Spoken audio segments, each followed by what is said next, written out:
reaction to the release of the report and the content of it? Well, I was not happy that the report was released for a number of different reasons. And I also think that when Senator Feinstein went into this investigation in the first place, she did it, and Senator Bob Kerrey, said this out loud, that she did it for partisan purposes. They excluded the Republicans. The only people who participated in this investigation were Democrat operatives. They did not talk to anyone that was on the ground with the CIA at all.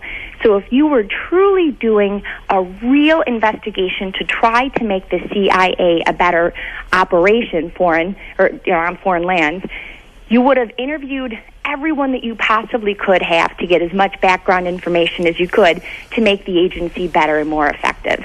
And that's not what was done. Feinstein did this explicitly to demean the CIA, and then she went and did it publicly.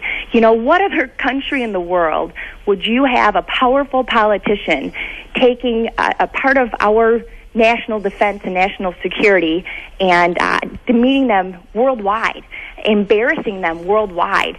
That's just not what America is about. I really wish if they wanted to do an investigation to say that we were, participating in this sort of torture and that's a bad thing, which I agree. It doesn't make me happy with what I was reading. But if they really wanted to change the CIA and how they obtained information from terrorists and such, they would have done this investigation, including Republicans. It would have been an honest investigation, and then they would have held the CIA accountable and required them to make some changes. But that's not what was done, and I'm really unhappy about how this happened. Michelle said exactly the right thing, where she said, what other country would do this? That's exactly right. What other country would? The United States of America is willing to look at what we did right and what we did wrong. This is a great and strong country. Michelle. But you know what, John? Although I agree we are not as perfect as we like to think we are, this was not a complete report.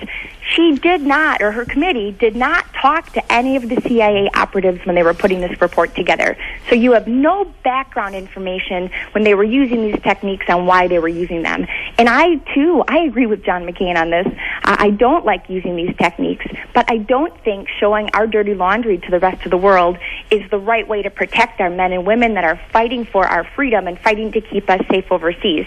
And when you look back at why they started doing this in the first place, I guess I'm putting it in some context. 3,000 Americans were killed, and we told the CIA, and the Democrats serving on some of these committees told the CIA, do what you need to do. And then the CIA kind of went with it. But at the same time, I don't believe we needed to share this with the world and expose our dirty laundry to everyone. Now, they could have done this. They could have, picked out a few things and said, hey, we're talking to the CIA, we're reforming some of their methods. But I don't appreciate what they did, especially to the men and women that we still have serving overseas right now.